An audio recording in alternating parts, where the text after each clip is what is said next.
সাত সকালে হাইওয়ে ধরে ছুটে চলেছি আমরা কয়েকজন। উদ্দেশ্য ভার্জিনিয়া স্টেটের লোরে ক্যাবান দেখব। দুপুর নাগাদ আমরা পৌঁছে গেলাম লোরে ক্যাবান্সের পার্কিং লটে। চারিদিকে পাহাড় ও বনানী ঘেরা দৃষ্টিনন্দন এই এলাকা। জনপ্রতি $35 টিকিট দেখিয়ে আমরা ঢুকে গেলাম গুহার অভ্যন্তরে। গুহার ভিতরে ঢুকেই আমরা এক অচিন জগতের সন্ধান পেলাম। যেদিকে চোখ যায় নানান রকমের মাটির কারুকাজ। এ যেন কোনো শিল্পী তার নিজের হাতে মনের মাধুরী দিয়ে এইসব অসাধারণ কারুকাজগুলো করেছে, অথচ এগুলো সম্পূর্ণই প্রাকৃতিক। আমরা এই মুহূর্তে চলে এসেছি ড্রিম লেকে। নিচে যে দেখতে পাচ্ছেন মাটির মতো দেখাচ্ছে, উঁচু উঁচু শুলের মতো চোখা চোখা, কিন্তু ওগুলো আসলে ছাদে যে ঝুলে আছে, যে শুলের যে জিনিস, যে ঝালরের মতো মাথা শার্প, ওটারই প্রতিচ্ছবি নিচের পানিতে পড়ছে। পানিগুলো ক্রিস্টাল ক্লিয়ার, আয়নার মতো দেখতে। আমরা এখন এগিয়ে আর একটা সেকশনের দিকে। এক একটা জায়গা এক এক রকম। দেখা যাক সামনের গুহার ভিতর দিয়ে আমাদের টিম এগিয়ে যাচ্ছে। আমি পিছনে ক্যামেরায় আছি, সামনে নাজমা, খুকু এবং সোনালি। আমি ওদেরকে ফলো করছি। গুহার ভিতর দিয়ে আমরা এগিয়ে যাচ্ছি একে বেঁকে, এবং যাওয়ার সময় আমরা যে জিনিসগুলো দেখতে পাচ্ছি সেগুলো হলো যে দুই ধারে প্রাকৃতিকভাবে অসাধারণ সুন্দর সব ন্যাচারাল কারুকাজ, এবং এই কারুকাজগুলো দেখে বোঝার উপায় নাই যে এগুলো কিভাবে তৈরি হলো। আসলে এই জাতীয় গুহা সাধারণত হাজার বছর ধরে নানান রকমের জিওলজিক্যাল প্রসেসের মধ্য দিয়ে তৈরি হয়। তার ভিতরে মূল ভূমিকা যে জিনিসগুলো রাখে সেটা হলো ইরেকশন, ওয়েদারিং এবং ভলক্যানিক অ্যাক্টিভিটি। এইসব জিনিসের সংমিশ্রণে শত শত হাজার বছর ধরে নানান রকম বায়ু, জল, প্রেসার, তাপ ইত্যাদির সংমিশ্রণে একটা প্রসেসিং পদ্ধতির ভিতর দিয়ে এই ধরনের গুহার সৃষ্টি হয়, এবং গুহার ভিতরে এই কারুকাজগুলো সৃষ্টি হয়। চলুন দেখি সামনে আর কি কি বিস্ময় আমাদের জন্য অপেক্ষা করছে।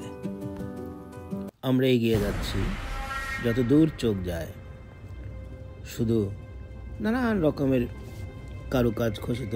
প্রকৃতি যে তার স্বাভাবিকভাবে কিভাবে এই জায়গাটা যে আমরা আসলাম, দেখে মনে হচ্ছে বিশাল কোনো কুমিরের দাঁত নিচে এবং উপরে। এটা কি সাধারণভাবে আমরা এটা চিন্তা করতে পারি? দেখুন, মনে হচ্ছে যেন একটা কুমির, বড় বড় কুমির, মুখ হা করে আছে দাঁতের মতো। তারপরে যে এখানে আবার চলে আসলাম, মাথার নিচের ছাদটা এখানে অনেকটাই নিচু হয়ে আছে, অনেকে বসে এখানে রেস্ট করতেছে ভিতরে। তারপর আমরা আরো আগাচ্ছি, এবং একটা জিনিস বলে রাখি, এই যে দেখুন মাথার উপর মনে হচ্ছে ছাতির মতো একটা তাঁবুর মতো যেন খাটানো আছে, সামিয়ানার মতো। এই জায়গাটার পরিবেশ অনেকটা এরকম। আমরা ওই ভিতর দিয়ে হাঁটতে হাঁটতে সামনের সেকশনের দিকে আমরা যাচ্ছি। ওখানে দেখা যায় সামনে মনে হয় যেন একটা মানুষের দাড়ির মতো ঝুলে আছে। কত যে প্রকৃতির অদ্ভুত সব কাণ্ড কারখানা, এটা চোখে না দেখলে আসলে এটা বর্ণনা করা যায় না। বর্ণনা আমরা মুখে কতটুকু আর এটাকে বলতে পারবো।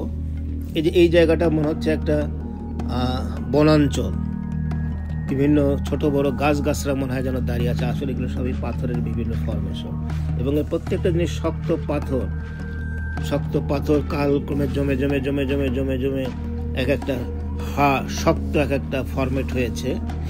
এই যে এই জায়গাটা আমরা আবার যাচ্ছি সামনের দিকে। দেখুন, সামনের দিকে যাওয়ার পরে আমাদের চোখে পড়বে, আমাদের টিমটা এই মুহূর্তে এগিয়ে যাচ্ছে। ওই যে আমরা দূরে সামনে দেখতে পাচ্ছি, ওটা হলো লাইমস্টোনের ফরম্যাট, এগুলো অসাধারণ সুন্দর। এসব না দেখলে, কাছে থেকে না দেখলে বোঝার উপায় নাই। বাম দিকে ক্রিস্টাল ক্লিয়ার একটি লেকের কিছু অংশ, আর আমাদের ডান দিকেই আমরা চলে এসেছি এই ক্যাভার্নসের একটি বিশেষ আকর্ষণ ওয়েশিং ওয়েল। ওয়েশিং ওয়েলের এই কূপের পানি বা এই লেকের পানিটা পান্না সবুজ। এটা একটি বিশেষ সৌন্দর্য বৃদ্ধি করেছে এই ক্যাভার্নের এই অংশে, দেখতে অসাধারণ। একসময় এখানে মানুষ তার মনের ইচ্ছা পূরণ করে যা কিছু তাই এখানে মানত করে ফেলতো, তবে এখন কোনো কিছু ফেলার নিষেধ, আবর্জনা বেশি হয়ে যায় সেই জন্য।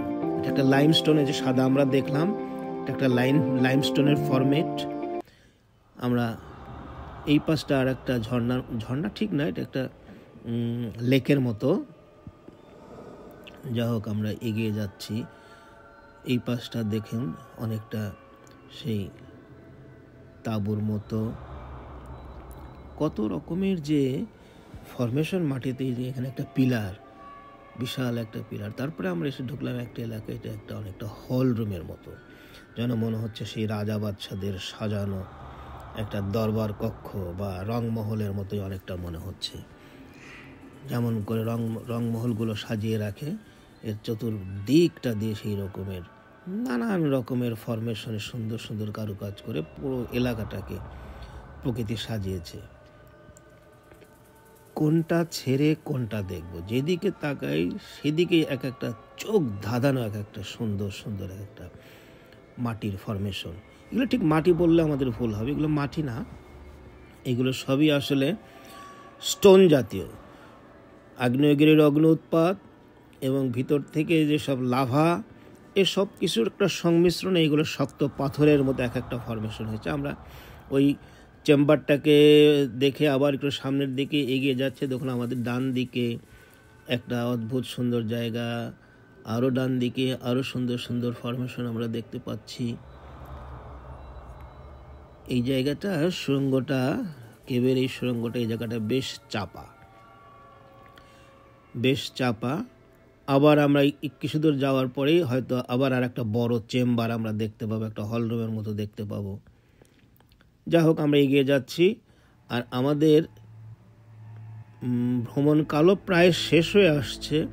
এই গুহা আমি দেখেছি 2.4 কিলোমিটার পর্যন্ত পায়ে হাঁটার রাস্তা এই গুহার ভিতরে আছে, এবং প্রায় 1 ঘন্টা লাগে আমাদের ঢোকা থেকে শুরু করে বের হওয়া পর্যন্ত। এই টাইমটা প্রায় 1 ঘন্টা লাগে। আমরা এখন প্রায় আমাদের গুহার ভিতরের ভ্রমণ প্রায় শেষ হয়ে আসছে। সবাই একে একে এখন আমরা বাইরের দিকে বের হব। একদিক দিয়ে আমরা ঢোকার একটা ব্যবস্থা হলে একদিক দিয়ে পুরা গুহাটাকে চারদিক দিয়ে ঘুরে ঘুরে আবার আর একদিক দিয়ে বের হয়ে আসা। এখন আমরা যে জায়গাটা যাচ্ছি সেটা বাম দিকের ফরমেশনগুলো খুবই মনোমুগ্ধকর। আরও সামনে আমরা এগিয়ে যাচ্ছি। এখানে একটু অন্ধকার বেশি, অনেকটা গা ছমছম করার মতো। এরপরে সামনে আর একটা সেকশনে হয়তো যাব, দেখা যাক কি অবস্থা দাঁড়ায়। হ্যাঁ, আমরা একটা বড় একটা চেম্বারের মধ্যে একটা জায়গায় চলে এসেছি। এখানেও নানান রকমের ফরমেশন আছে দেখার মতো। যেদিকে চোখ যায় সেদিকেই সুন্দর সুন্দর মাটির যে বা পাহাড়ের বা পাথরের যে সৌন্দর্য কত রকমের হতে পারে, এটা এখানে আসলেই বোঝা যায়। এখানে আসলেই দেখলে, সচক্ষে দেখলেই একমাত্র বোঝা যাবে সৌন্দর্যের কি রূপ। এনিওয়ে, আমরা হেঁটে চলেছি গুহার ভিতর দিয়ে, এবং দুই পাশের নয়নবিরাম দৃশ্য দেখছি আর উপভোগ করছি মন ভরে। একটা গুহার ভিতরে কিভাবে এত সৌন্দর্য থাকে। এর ভিতরে একটা কথা বলে রাখি, এটা কিন্তু সিম্পল কেভ না, এটাকে বলা হচ্ছে ক্যাভার্নস। কেভ এবং ক্যাভার্নসের ভিতরে একটু পার্থক্য হলো এই, কেভ যেটা বলা হবে সেটা একটু ছোট জিনিসগুলো একটু ছোট হবে এবং এত বড় এবং এত অনেক ডিফারেন্ট চেম্বার এবং বিশালত্ব সব কিছু মিলিয়েই যখন এটার একটা সংমিশ্রণ হবে, বিশালত্বের একটা সংমিশ্রণ হইলেই কেবল তখন সেটাকে ক্যাভার্ন বলা যাবে। এই জায়গাটা দেখুন, এটা একটা বিরাট একটা হল রুমের মতো মনে হচ্ছে। চতুর্দিকে একদম সাজানো গোছানো, মনে হচ্ছে যেন আমি একটা রোমান সম্রাটের কোনো একটা বিশাল একটা হল রুমে এসে ঢুকেছি। আমাদের মূল দেখা বোধ হয় যে শেষ হয়ে গেল, এখন একেবারেই বের হয়ে আসার অবস্থা। আমরা একে একে এখন বের হয়ে যাচ্ছি, উপরের দিকে উঠছে সবাই, আমরা উপরের দিকে উঠব। যা দেখলাম এতক্ষণ ঘুরে ঘুরে সেটা একটা জীবনে একটা বিরল অভিজ্ঞতা, এবং সবাইকে আমি বলবো যদি জীবনে কখনো একবার সময় পান এসে এই ভার্জিনিয়ার লোরে ক্যাভার্নস একবার দেখে যাবেন, ভালো লাগবে। ধন্যবাদ, ভালো থাকবেন।